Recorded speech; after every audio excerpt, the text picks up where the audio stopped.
YouTube channel Saraswati commerce academy. तो आज हम करेंगे क्लास 12 की अकाउंट्स का फर्स्ट चैप्टर आज हम डिस्कस करेंगे। अब ये जो है अभी हम 1 बाय 1 अभी हम ऐसे ही वीडियोस लेके आएंगे आपके लिए CUET की, जिससे आपको प्रिपरेशन हो जाएगी। ठीक है, अब आपके जितने भी यूनिट्स हैं अकाउंट्स की, इकोनॉमिक्स की और बिजनेस स्टडीज की, वो सारी जो यूनिट्स हैं जो भी CUET के एग्जाम में आने वाली हैं, वो सारे का सारा जो सिलेबस है वो इस चैनल पे आपको हर वीडियो लेक्चर में आपको प्रोवाइड किया जाएगा। ठीक है, ये आपके लिए बिल्कुल फ्री ऑफ कॉस्ट होगा। चलिए अब स्टार्ट करते हैं हमारा फर्स्ट चैप्टर, और जिसको हम फर्स्ट यूनिट जो है ये CUET के एग्जाम के अंदर है, वो क्या है, accounting not for profit organisation. अभी हम बात करेंगे नॉट फॉर प्रॉफिट ऑर्गेनाइजेशन की। नॉट फॉर प्रॉफिट ऑर्गेनाइजेशन क्या होता है, यानी कि ऐसी ऑर्गेनाइजेशन जिसका मेन मोटिव, जिसका मेन उद्देश्य पैसा कमाना नहीं है, यानी कि प्रॉफिट अर्न करना उसका मेन ऑब्जेक्टिव नहीं है। उसका तो मेन ऑब्जेक्टिव क्या है, उसका मेन ऑब्जेक्टिव है कि जितने भी उसके साथ लोग जुड़े हुए हैं उनको सर्विसेज प्रोवाइड करना। ठीक है, ऐसी बहुत सारी ऑर्गेनाइजेशंस होती हैं जो क्या करती हैं, सर्विसेज प्रोवाइड करती हैं।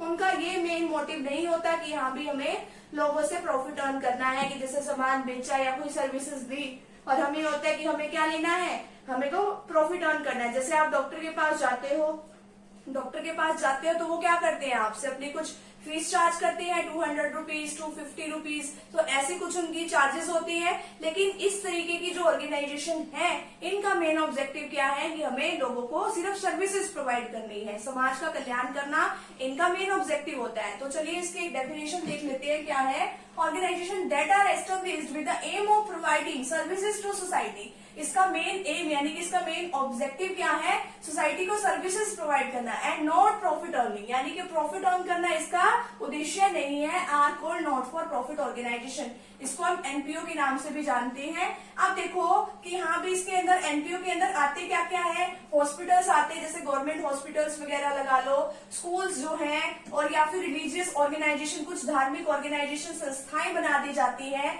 जो लोगों को क्या करती है, आगे फ्री ऑफ कॉस्ट पे सर्विसेज प्रोवाइड करती है, या फिर अगर चार्जेस भी ले रही है तो बिल्कुल थोड़े से चार्जेस लेते हैं। एंड ट्रेड यूनियंस, आप देखो कि हाँ भाई इन ऑर्गेनाइजेशन के पास पैसा कहाँ से आता है, पैसा भी तो होना चाहिए ना, प्रॉफिट तो इनको होता नहीं है। अब पैसा कहाँ से आता है, लोग सब्सक्रिप्शन देते हैं, लाइफ मेंबरशिप फीस देते हैं, ग्रांट्स, डोनेशन वगैरह।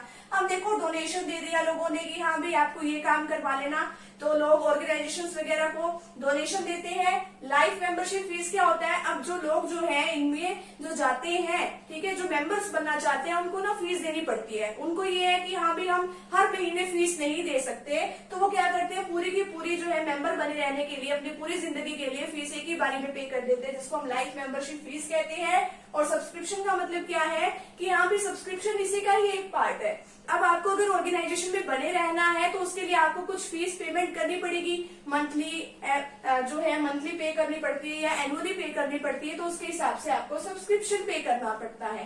ठीक है, तो ये इनकी मेन इनकम का सोर्स है। तो फटाफट से अभी आप इतने का स्क्रीनशॉट ले लीजिए। आगे जो है अभी हम इसकी फीचर्स के बारे में, फिर रिसिप्ट और पेमेंट अकाउंट के बारे में अभी हम डिस्कस करेंगे।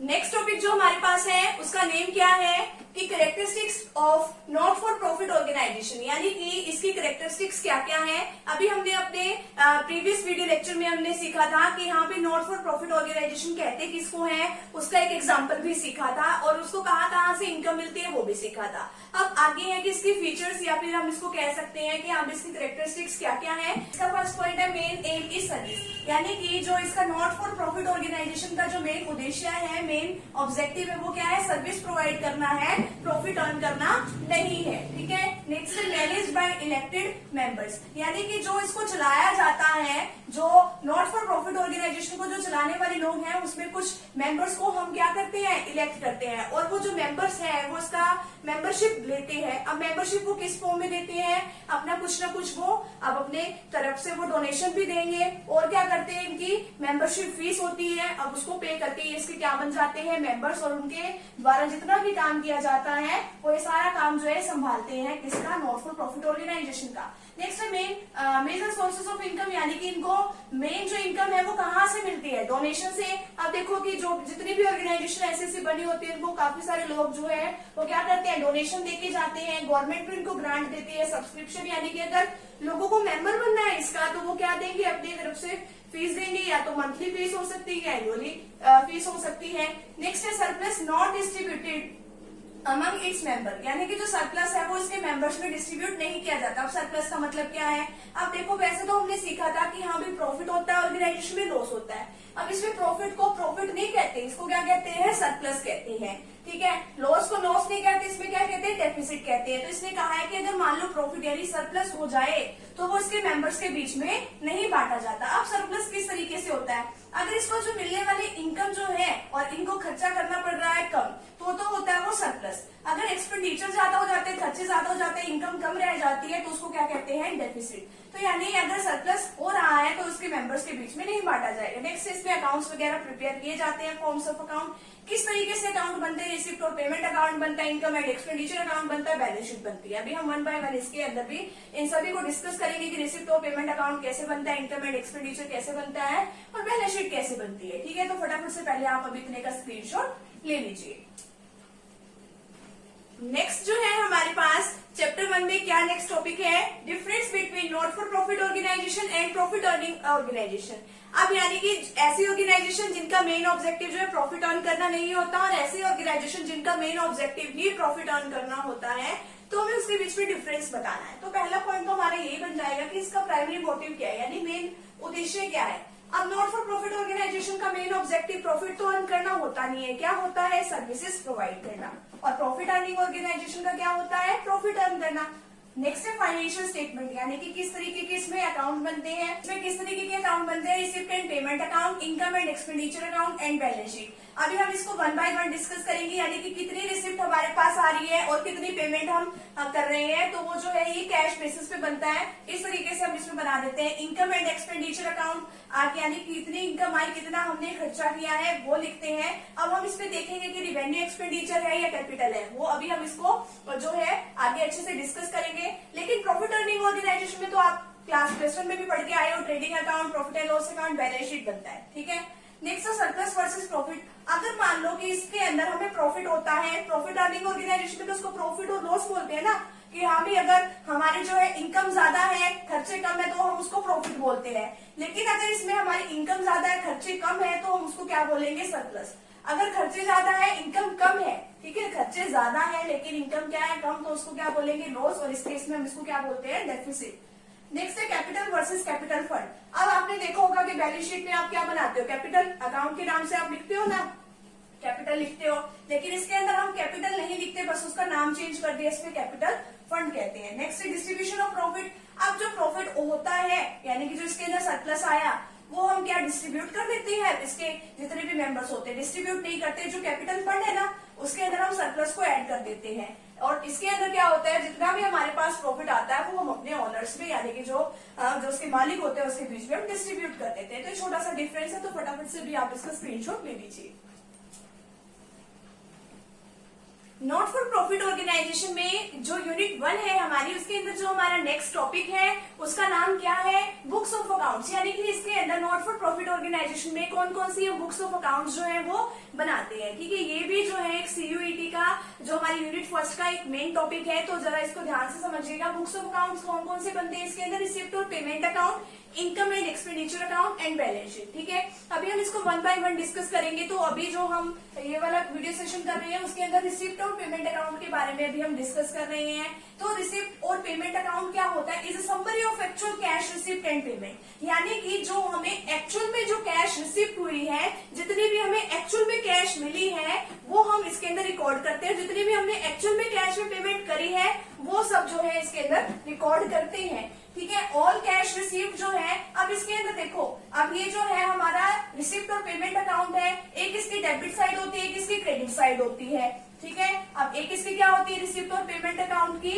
एक तो होती है इसकी डेबिट साइड और एक होती है इसकी क्रेडिट साइड। ठीक है, तो अब जो है यहाँ पे जो डेबिट साइड है, डेबिट साइड इसको कहते हैं, क्रेडिट इसको कहते हैं। अभी हम इसका एक फॉर्मेट अच्छे से डिस्कस भी करेंगे। तो जितनी भी हमारी जो रिसिप्ट है, ठीक है, जितनी भी हमारी ऑल कैश रिसीव, जितनी भी हमें कैश रिसीव हुई है, वो हम किस में लिखते हैं? रिसिप्ट साइड में लिखते हैं। और जितनी भी हम कैश में पेमेंट करते हैं, ठीक है, जितनी भी कैश में पेमेंट करी वो कहाँ लिखेंगे?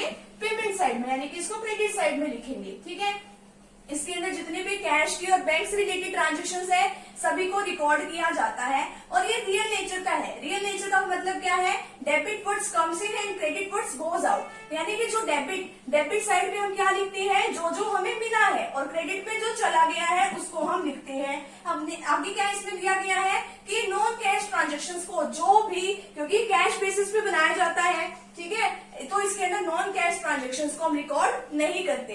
अब जो ट्रांजेक्शन्स है ना इसके अंदर, रिवेन्यू नेचर की हो या वो कैपिटल नेचर की हो, सभी रिकॉर्ड कर ली जाती है, चाहे वो इस साल से रिलेटेड हो चाहे वो अगले साल से रिलेटेड हो, सारी ट्रांजेक्शन्स को इसके अंदर रिकॉर्ड किया जाता है। अब रिवेन्यू नेचर का मतलब क्या है, जो हमें डेली बेसिस पे मिलती ही रहती है, ठीक है। अब रिवेन्यू में रिवेन्यू रिसिप्ट भी आती है, रिवेन्यू एक्सपेंडिचर होते हैं। अब कैपिटल में कैपिटल रिसिप्ट भी होती है, कैपिटल एक्सपेंडिचर भी है। अब रिवेन्यू रिसिप्ट का मतलब क्या है कि हाँ भाई हमें जो है रिसिप्ट मिल रही है, ठीक है, जो डेली बेसिस पे जो हमें रिसिप्ट मिलती है उसको हम क्या कहते हैं, रिवेन्यू रिसिप्ट, ठीक है। आगे क्या है, रिवेन्यू एक्सपेंडिचर, जो डेली बेसिस पे हम खर्चा करते ही है या फिर मंथली में वो खर्चा हो ही जाता है, सैलरी पे कर रहे हैं, वेजेस पे कर रहे हैं, एडवर्टीजमेंट पे कोई खर्चा कर रहे हैं, एडवर्टीजमेंट तो नहीं, चलो और भी जो है वेजेस सैलरी इस तरीके का कोई खर्चा कर रहे हैं तो वो इसके अंदर आ जाता है। कैपिटल में जो हम कभी कभार जो हमें इनकम मिलती है वो इसके अंदर हम इंक्लूड करते हैं। तो फटाफट से भी आप इतने का स्क्रीनशॉट लीजिए, आगे हम जो है रिसिप्ट और पेमेंट अकाउंट को अच्छे से इसके फॉर्मेट के साथ डिस्कस कर लेते हैं।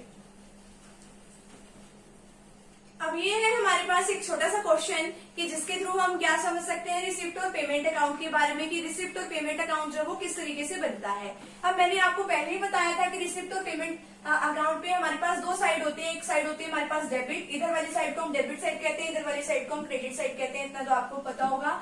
अब देखो आगे क्या है, और इसमें मैंने क्या बताया था आपको, जो रिसिप्ट है, अब इसमें ये रियल नेचर का अकाउंट है। रियल नेचर का मतलब क्या है, debit words comes in and credit words goes out. यानी कि जो भी हमारे पास आया उसको हम कहाँ पे लिखेंगे, रिसिप्ट साइड में, यानी कि डेबिट साइड में, और जो भी हमारे पास से गया उसको हम कहाँ लिख देंगे, क्रेडिट साइड में लिख देंगे, ठीक है। तो रिसिप्ट साइड जो है वो डेबिट साइड है और पेमेंट साइड जो है वो हमारे पास क्रेडिट साइड है, और ये कैश बेसिस पे बनता है। इसके अंदर नॉन कैश ट्रांजेक्शंस को इसके अंदर हम इंक्लूड नहीं करते।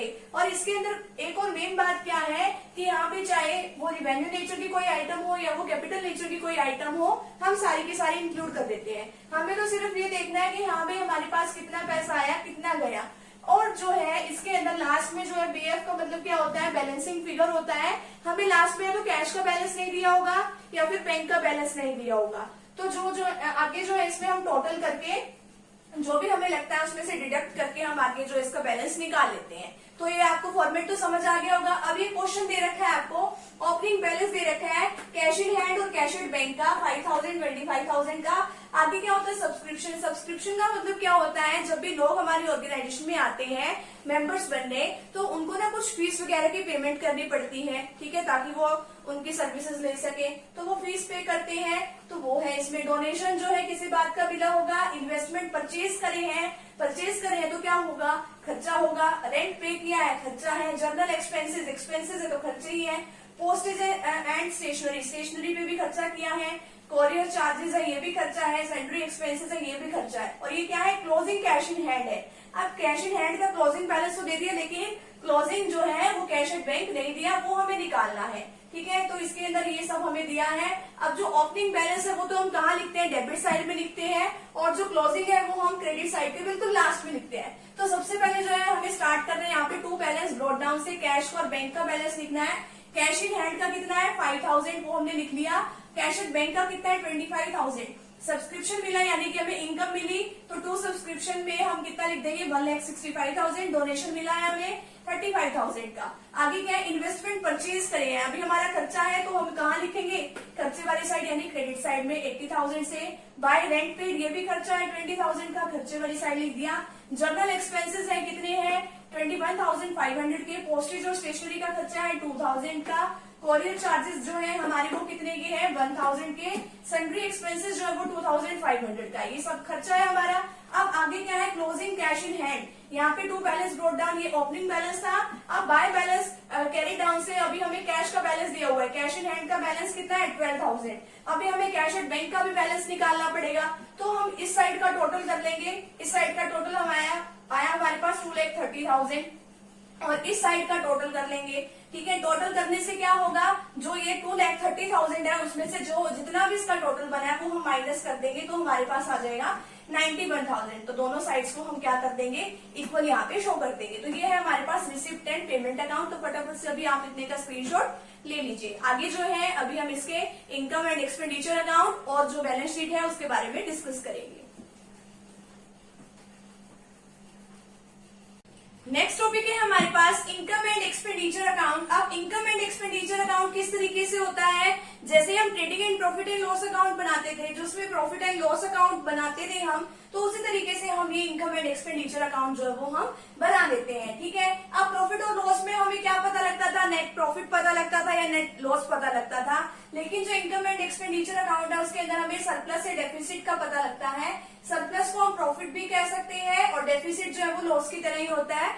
अब देखो जो सरप्लस है वो क्या है कि जो नॉट प्रॉफिट ऑर्गेनाइजेशंस हैं उनके पास इनकम तो आ रही है ज्यादा लेकिन उनके खर्चे इतने हैं नहीं है, तो उनको क्या होगा, सरप्लस होगा। इसी तरीके से डेफिसिट क्या होगी, अगर खर्चे ज्यादा है इनकम कम है तो वो क्या हो जाता है, डेफिसिट। अब ये जो है नॉमिनल नेचर का अकाउंट होता है। नॉमिनल नेचर में क्या है, डेबिट ऑल द एक्सपेंसेस, यानी कि इसके अंदर डेबिट साइड में हम एक्सपेंडिचर्स को नोट करते हैं और जो क्रेडिट जो है इसके अंदर क्या करते हैं, जितनी भी इनकम्स आती हैं उनको हम रिकॉर्ड करते हैं, क्योंकि नॉमिनल नेचर का अकाउंट है, debit all the expenses and credit all the incomes. अब इसके अंदर क्या है कि जो करंट ईयर से रिलेटेड जितने भी इनकम एंड एक्सपेंडिचर है वो सारे रिकॉर्ड किए जाते हैं, सिर्फ और सिर्फ करंट ईयर से रिलेटेड, यानी कि जो इस साल से रिलेटेड है उसी साल से रिलेटेड ही हम इसके अंदर लिखेंगे। अब ये रिवेन्यू नेचर का होता है, इसके अंदर सिर्फ रिवेन्यू रिसिप्ट और रिवेन्यू एक्सपेंडिचर को ही रिकॉर्ड किया जाता है। रिवेन्यू का मतलब जो हमें डेली बेसिस पे या जो मंथली बेसिस पे यानी जो रेगुलरली बेसिस पे जो हमें मिलती रहती है उसको हम क्या कहते हैं, रिवेन्यू। ठीक है, अब उसमें क्या है, रिवेन्यू रिसिप्ट में जैसे कि हमें जो है सैलरी अगर हमें मिल रही है तो ये रिवेन्यू नेचर की, अगर हम सैलरी किसी को पे कर रहे हैं, रिवेन्यू नेचर का हमारा खर्चा है, तो इस तरीके से हम इसके अंदर नोट डाउन करते हैं। इसके अंदर हम कुछ एडजस्टमेंट्स भी कर देते हैं, जैसे प्रीपेड की, आउटस्टैंडिंग की, एक्रूवल की, ठीक है, और डेप्रिसिएशन वगैरह से रिलेटेड। नेक्स्ट है आउटफ्लो किस तरीके से हो रहा है, रिवेन्यू एक्सपेंडिचर और कैपिटल एक्सपेंडिचर। अब देखो कि इसके अंदर तो इनकम और एक्सपेंडिचर अकाउंट में सिर्फ रिवेन्यू एक्सपेंडिचर ही नोट डाउन किए जाते हैं। जो कैपिटल एक्सपेंडिचर होते हैं अब वो कहाँ पे लिखे जाएंगे, वो हम लिखते हैं बैलेंस शीट में। बैलेंस शीट में भी कहाँ पे, असेट साइड में हम उसको नोट डाउन करते हैं। जैसे सैलरी पे करी, वेजेस पे करे, कमीशन पे किया, ऑडिट की फीस पे करी, तो ये सब कहाँ लिखेंगे, इनकम और एक्सपेंडिचर के एक्सपेंडिचर साइड में। और मैंने क्या बताया आपको, एक्सपेंडिचर कहाँ पे बनता है, उसके डेबिट साइड में। अब कैपिटल एक्सपेंडिचर यानी कि हमने कुछ खर्चा किया है जिसका बेनिफिट हमें लंबे टाइम पीरियड तक मिलेगा। जैसे कोई एसेट्स परचेज करी, लैंड, बिल्डिंग, फर्नीचर, कुछ भी परचेज किया, उसको बैलेंस शीट में हम कहाँ पे लिखेंगे, असेट साइड में लिखेंगे। ठीक है, तो फटाफट से अभी आप इतने का स्क्रीनशॉट ले लीजिए। अभी हम इनकम और एक्सपेंडिचर अकाउंट के एक फॉर्मेट को भी डिस्कस कर लेते हैं। तो अब हमारे पास ये जो टॉपिक है इसके अंदर हम receipt and payment account, income and expenditure और देखेंगे कि हम बैलेंस शीट पे किस तरीके से एंट्री करते हैं। अब आपको पता है कि जो रिसिप्ट अकाउंट है, रिसिप्ट और पेमेंट अकाउंट है, वो कौन से नेचर का है, रियल नेचर का है। इसके अंदर चाहे हम कैपिटल रिसिप्ट लिख लो या हम रिवेन्यू रिसिप्ट लिख लो या कैपिटल एक्सपेंडिचर या रिवेन्यू एक्सपेंडिचर, जो चाहे हम इसके अंदर लिख सकते हैं, लेकिन ये बनता किसके बेसिस पे, कैश बेसिस पे बनता है। ठीक है, तो जितनी भी रिसिप्ट आती है हम इसके डेबिट साइड में लिख देते हैं, जितनी भी पेमेंट आती है वो हम इसके क्रेडिट साइड में लिख देते हैं। अब बात आती है हमारे इनकम एंड एक्सपेंडिचर अकाउंट की। ये हमारा नॉमिनल नेचर का अकाउंट है। इसके अंदर हम क्या करते हैं, debit all the expenses and credit all the incomes and gains. Gains का मतलब क्या होता है, प्रॉफिट। अब इसके अंदर जो है अब डेबिट ऑल द एक्सपेंडिचर, तो डेबिट साइड में हमने क्या लिख लिया, एक्सपेंडिचर, और क्रेडिट साइड में हमने क्या ले लिया, इसकी इनकम ले ली। लेकिन इसके अंदर बात क्या आती है, ये रिवेन्यू नेचर की आइटम्स को ही रिकॉर्ड किया जाता है इसके अंदर, यानी कि रिवेन्यू रिसिप्ट को और हमारे जो है रिवेन्यू एक्सपेंडिचर को ही इसके अंदर नोट डाउन किया जाता है। अब एक्सपेंडिचर में देखिए, अब यहाँ पे अगर सिर्फ रिवेन्यू नेचर के इसमें लिखा जाता है तो बाकी जो है रिवेन्यू नेचर के नहीं होते रिसिप्ट और एक्सपेंडिचर, उसको कहाँ लिखा जाएगा, उसको लिखते हैं हम बैलेंस शीट में। ठीक है, बैलेंस शीट में हम कैपिटल नेचर का लिखते हैं। अब रिवेन्यू और कैपिटल का मतलब होता क्या है, जो हमें रेगुलर बेसिस पे जो हमारे पास इनकम या खर्चा जो आता है, जिसका बेनिफिट हमें थोड़े टाइम पीरियड तक मिलता है, उसको तो हम कहते हैं रिवेन्यू। जिसका बेनिफिट हमें लंबे टाइम पीरियड तक मिलता है उसको हम क्या कहते हैं, कैपिटल। और ये थोड़ी बड़ी अमाउंट का भी थोड़ा ये इसमें खर्चा वगैरह जो है इसके अंदर या इनकम वगैरह इसके अंदर इंक्लूड होती है। अब बात आती है कि रिसिप्ट और पेमेंट्स में हम इनकम और एक्सपेंडिचर में कौन सी लिखे, बैलेंस शीट में हम क्या लिखते हैं, इसी तरीके से पेमेंट में इनकम और एक्सपेंडिचर और बैलेंस शीट में क्या क्या जाता है। अगर मान लो हमें कहीं से रिसिप्ट आ रही है, ठीक है, अगर मान लो हमें कहीं से रिसिप्ट आ रही है, अगर वो रिवेन्यू नेचर की है तो हम रिवेन्यू नेचर की कहाँ लिखते हैं, इनकम साइड में, ठीक है। इनकम और एक्सपेंडिचर में इनकम साइड में हम उसको लिखते हैं अगर वो कौन से नेचर की है, रिवेन्यू नेचर की है। अब बात आती है कि हाँ भाई, अब बैलेंस शीट में अगर वो कैपिटल नेचर की है, कोई रिसिप्ट आ रही है, कोई इनकम आ रही है, उसको हम कहाँ पे लिखेंगे, उसको हम लिखते हैं लाइबिलिटी साइड में, क्योंकि वो हमारी लाइबिलिटी बन जाती है, हम उसको कहीं ना कहीं से उसको पूरा करना होता है। जैसे हमने कहीं से लोन लिया तो वो हम कहाँ लिखेंगे, लाइबिलिटी साइड में। कहीं से हमें ऐसा कोई डोनेशन मिला कि हाँ भी हमें उससे स्पेसिफिकली वही काम कराना है, जैसे donation for building, donation for hospital, तो हमें वो चीज पूरी करानी पड़ेगी ना, तो इसलिए वो हमारे लिए क्या बन जाती है, लाइबिलिटी बन जाती है। तो अगर रिसिप्ट आ रही है, अगर वो इनकम और एक्सपेंडिचर में अगर हम रिवेन्यू नेचर की है तो उसको इनकम साइड में लिख देंगे, यानी कि क्रेडिट साइड में लिख देंगे। अगर वो इनकम जो है कैपिटल नेचर की है तो उसको हम कहाँ लिख देंगे, लाइबिलिटी साइड में लिख देंगे। अब देखो कि लाइफ मेंबरशिप फीस होती है, लाइफ मेंबरशिप फीस यानी कि अगर हम कोई भी ऑर्गेनाइजेशन में हमारे कोई आ रहा है नॉट फॉर प्रॉफिट ऑर्गेनाइजेशन में, तो वो अपना पूरी लाइफ का जो है एक ही बार में अपना पूरा के पूरा जो है पेमेंट कर देता है, तो हमें हमारी जिम्मेवारी बनी ना आप उसको पूरी लाइफ के लिए उसको सर्विसेज प्रोवाइड कराना, तो वो हम इसके अंदर लिख देते हैं। अब बात आई कि हाँ भी जो पेमेंट है, पेमेंट में हम इनकम और एक्सपेंडिचर अगर रिवेन्यू नेचर की है कि हाँ भाई हमें उसका बेनिफिट लंबे टाइम पीरियड तक नहीं मिलेगा, जैसे कि सैलरी अगर हमें किसी को पे करनी है, ठीक है, तो वो हम उसके अंदर लिख देंगे एक्सपेंडिचर साइड में। अगर मान लो कि वो पेमेंट कर रहे हैं और वो बड़ी कुछ नेचर की है, कैपिटल नेचर की है, जैसे कि हमने लैंड परचेज किया है, तो वो हम उसको असेट साइड में लिखते हैं। अब लैंड परचेज करने से भी हमारा खर्चा तो वो होगा ना, लेकिन उससे हमारी क्या बन जाती है, असेट्स भी बनती हैं। तो इसी तरीके से इनकम और एक्सपेंडिचर ये नॉमिनल नेचर का अकाउंट होता है, जैसे सैलरी, वेजेस, ऑडिट फीस, ये रिवेन्यू नेचर के आइटम को इसके इंक्लूड करते हैं, और ये जो बैलेंस शीट है ये कैपिटल नेचर का है, और इससे हमारी जो है असेट्स वगैरह बन जाती है। तो ये हमारा छोटा सा टॉपिक है, तो फटाफट से अभी आप इतने का स्क्रीनशॉट ले लीजिए। आगे जो है अभी हम इसके अंदर जो कुछ स्पेसिफिक आइटम्स हैं, ठीक है, सब इम्पोर्टेंट आइटम्स हैं, उसके बारे में डिस्कस करेंगे। अब हम डिस्कस करेंगे कुछ इंपॉर्टेंट आइटम्स। अभी ये जो है सब्सक्रिप्शन, इसके अंदर सबसे पहला है सब्सक्रिप्शन का मतलब क्या है कि जैसे ही कोई नॉट फॉर प्रॉफिट ऑर्गेनाइजेशन में अपना मेंबर बनने के लिए जाता है तो वो क्या करता है, अभी सब्सक्रिप्शन उसको लेना पड़ता है। अब देखो कि जैसे आप स्कूल में जाते हो, स्कूल में जाने से पहले आप क्या करते हो, एडमिशन फीस जमा कराते हो, उसके बाद आप क्या करते हो, उसमें बने रहने के लिए, ठीक है, स्कूल में सर्विसेज लेने के लिए आप फीस भी जमा कराते हो ना मंथली बेसिस पे। उसी तरीके से सब्सक्रिप्शन भी होता है कि ऑर्गेनाइजेशन में बने रहने के लिए वो मंथली या एनुअली बेसिस पे सब्सक्रिप्शन जमा कराते हैं, ठीक है, तो वो उनको मिलता ही रहता है, सब्सक्रिप्शन लगातार मिलता है। अब जो लगातार जो चीज मिलती है उसको हम क्या कहते हैं, रिवेन्यू नेचर की होती है। अब जो चीज रिवेन्यू नेचर की हो गई तो वो कहाँ पे शो करते हैं हम, इनकम एंड एक्सपेंडिचर अकाउंट में। अब इनकम एंड एक्सपेंडिचर अकाउंट में अगर हमने उसको शो किया है, ठीक है, अब कहाँ पे शो करेंगे, अब वो तो हमारे लिए क्या है, इनकम है, तो वो हम उसको इनकम साइड में उसको शो करेंगे। रिसिप्ट और पेमेंट अकाउंट में हम उसको कहाँ करेंगे, रिसिप्ट साइड में। इनकम एंड एक्सपेंडिचर अकाउंट की अभी बात हो रही है, उसको हम इनकम साइड शो करेंगे क्योंकि वो रिवेन्यू नेचर की है। नेक्स्ट है लाइफ मेंबरशिप फीस। अब वो कहते हैं कि हमसे ना डेली मंथली बेसिस पे, एनुअली बेसिस पे ऐसे फीस नहीं दी जाती, हमसे जितने भी फीस है लाइफ टाइम के लिए एक ही बार ले लो। अब हमें जो है लाइफ टाइम के लिए अब हमने दे तो ली, अब वो जो रिसिप्ट है वो हमें एक ही बार मिली। अब जो रिसिप्ट एक ही बार मिलती है उसको कैपिटल नेचर की रिसिप्ट कहते हैं, ठीक है। अब कैपिटल नेचर की अगर वो रिसिप्ट है तो वो कहाँ पे लिखते हैं, बैलेंस शीट में लिखते हैं। अब बात आती है कि बैलेंस शीट में भी दो साइड होती है, एक लाइबिलिटी साइड होती है, एक असेट साइड होती है। मैंने आपको भी थोड़े से पीछे बताया ही था कि यहाँ पे जो हमें जितने भी रिसिप्ट मिल रही है वो हम कहाँ पे लिखते हैं, लाइबिलिटी साइड में लिखेंगे। क्यों लिखेंगे, क्योंकि अब हमें उसको सर्विसेज भी तो देनी पड़ेगी ना, उसने तो पैसे दे दिए लेकिन हमें तो उसके लिए सर्विसेज देनी पड़ेगी ना, हमारी तो उसके लिए लाइबिलिटी बनी, तो लाइबिलिटी साइड में हम उसको लिखेंगे। एंडोनमेंट फीस क्या होता है, कोई वसीयत वगैरह बनवा जाता है कि हाँ भाई मेरे मरने के बाद जो है ये प्रॉपर्टी आपकी, और आपको किसी स्पेशल काम के लिए आपको उसका यूज करना है, आप किसी और काम के लिए इसको यूज नहीं कर सकते, तो वो कैपिटल नेचर की है। कैपिटल नेचर की है, बैलेंस शीट में लिखेंगे। जो रिसिप्ट वगैरह होती है और हमारे ऊपर लाइबिलिटी डाल दी कि आपको स्पेशल काम कराना है, तो वो कहाँ लिखते हैं हम, लाइबिलिटी साइड में।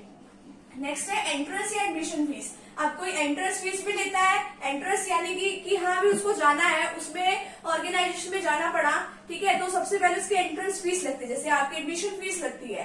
तो वो एडमिशन फीस कुछ लोग तो कहते हैं कि हाँ भाई ये एक ही बार देनी पड़ती है तो इसलिए कैपिटल नेचर की मानते हैं, लेकिन कुछ लोगों को कहना है कि हाँ भाई अगर एक ही बार मिल रही है लेकिन आते भी तो बहुत सारे लोग हैं, तो इसलिए हम इसको रिवेन्यू नेचर की मानते हैं। रिवेन्यू नेचर की मानते हैं तो उसको इनकम और एक्सपेंडिचर की इनकम साइड में हम इसको लिख देते हैं। अब बात आती है डोनेशन। अब डोनेशन को हम कैसे लिखें? अब ये देखते हैं कि जनरल डोनेशन है, स्पेसिफिक डोनेशन है। अगर मान लो ये जनरल डोनेशन है तो हम इसको कहाँ लिखते हैं कि हमें छोटा मोटा कोई डोनेशन मिल गया तो उसको हम इनकम और एक्सपेंडिचर साइड में, इनकम साइड में लिख देंगे। अगर कोई स्पेसिफिक है कि बिल्डिंग बनाने के लिए डोनेशन मिला तो हम उसको बैलेंस शीट में लायबिलिटी साइड में लिख देंगे। सेल ऑफ असेट्स, अगर मान लो कोई एसेट्स है उसकी सेल कर दी तो जो असेट साइड है, ठीक है, बैलेंस शीट में उसमें से तो जितना उसकी मतलब कॉस्ट प्राइस है, ठीक है, जो उसको माइनस कर देते हैं हम। अगर मान लो कि कोई जो हमारे पास असेट्स है वो 10,000 की है, उसकी जो कॉस्ट प्राइस है, और हमने उसको बेचा कितने में? 12,000 में, तो 2,000 का हमें क्या होगा?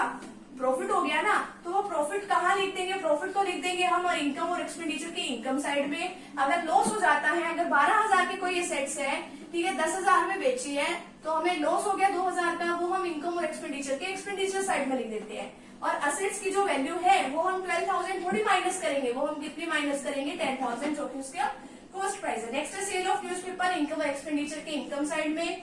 Cell of sports material. अब पेमेंट ऑफ ऑनरेरियम का मतलब क्या है कि यहाँ पे जिस तरीके से कोई भी गेस्ट के तौर पे कोई बुला लेता है, कोई लेक्चर डिलीवर करने के लिए स्कूल कॉलेजेस में कोई जो है चीफ गेस्ट के तौर पे किसी को बुला लेता है, तो वो क्या करते हैं, तो उसको वो पैसे वगैरह नहीं देते उसकी सर्विसेज के लिए कि आपने यहाँ पे लेक्चर डिलीवर किया, उसको कुछ गिफ्ट या प्राइज मनी वगैरह ऐसे दे देते हैं, गिफ्ट टाइप कुछ दे देते हैं, तो उसमें खर्चा तो करना पड़ा ना उनको, तो वो क्या है? ऑनरेरियम। तो उसको इनकम और एक्सपेंडिचर के एक्सपेंडिचर साइड में हम उसको लिख देते हैं। तो ये कुछ इंपॉर्टेंट आइटम्स है, तो फटाफट से भी आप इसका स्क्रीनशॉट ले लीजिए। अभी जो इसके जो इंपॉर्टेंट क्वेश्चन है वो हम अब डिस्कस कर लेते हैं।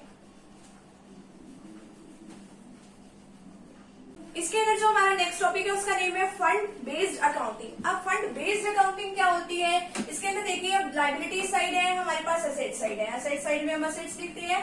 अब देखो कि जो लाइबिलिटी साइड में हम इन केसेस में क्या लिखते हैं, नॉट फॉर प्रॉफिट ऑर्गेनाइजेशन के लिए जो हम अकाउंट बनाते हैं उसमें हम कैपिटल की जगह कैपिटल फंड लिखते हैं, या फिर दूसरा वर्ड आ सकता है कॉर्पस, वो लिखते हैं। ये बिल्कुल कैपिटल की तरह ही होता है, बस इसका नाम चेंज करके कैपिटल फंड रख दिया है यहाँ पे।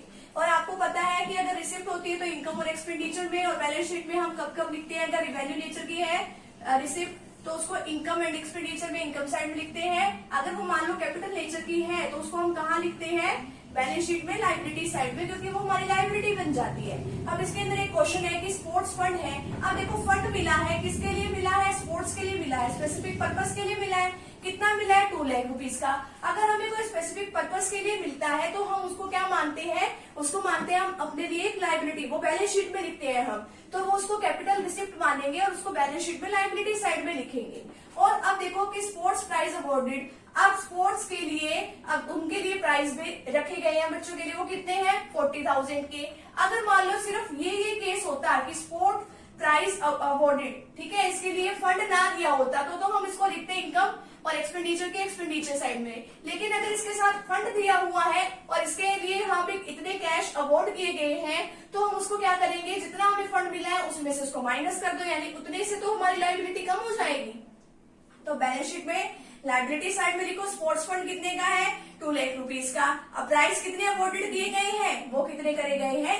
40,000। अब हम इसको ब्रैकेट में भी ले सकते हैं, ब्रैकेट का मतलब क्या होता है? माइनस, ठीक है, तो उसको हम माइनस कर देंगे तो कितना आ जाएगा? 1,60,000। लेकिन इन केसेस में ये नहीं होता कि हमें असेट्स का टोटल भी इक्वल करना है, नहीं, ये हमें इतना सा बना के हमें छोड़ देना होता है, ठीक है। तो अभी ये तो है इसका केस फर्स्ट, तो आगे इसी तरीके से हम इसमें नेक्स्ट क्वेश्चन जो है वो डिस्कस कर लेते हैं। तो फटाफट से अभी आप इतने का स्क्रीनशॉट ले लीजिए।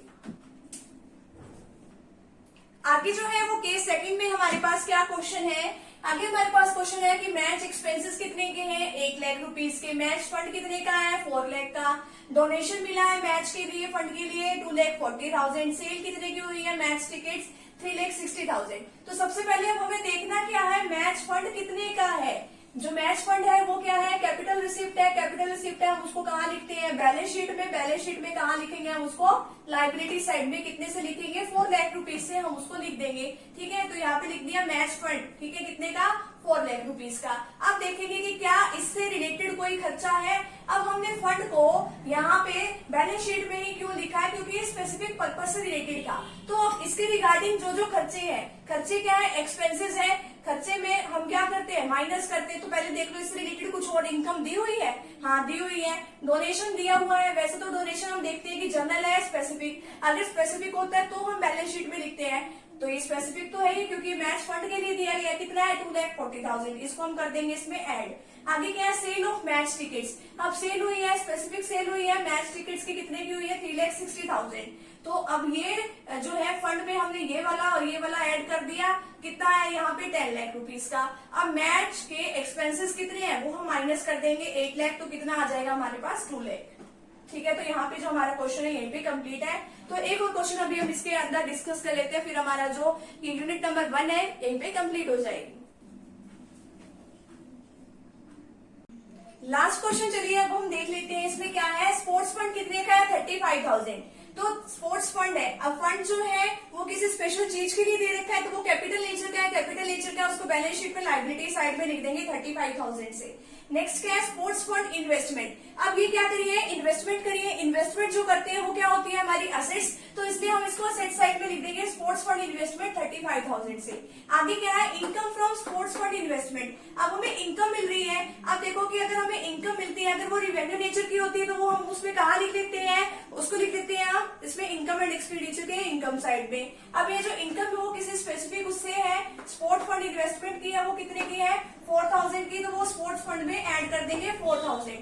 डोनेशन मिला है। अगर डोनेशन जनरल पर्पस के लिए मिलता है उसको इनकम एंड एक्सपेंडिचर साइड में लिखते हैं। अगर वो किसी स्पेसिफिक पर्पस का है, जैसे कि स्पोर्ट्स फंड के लिए है, तो उसको हम उसमें ऐड कर देंगे स्पोर्ट्स फंड वाले उसमें 15,000 से हमने उसको ऐड कर दिया।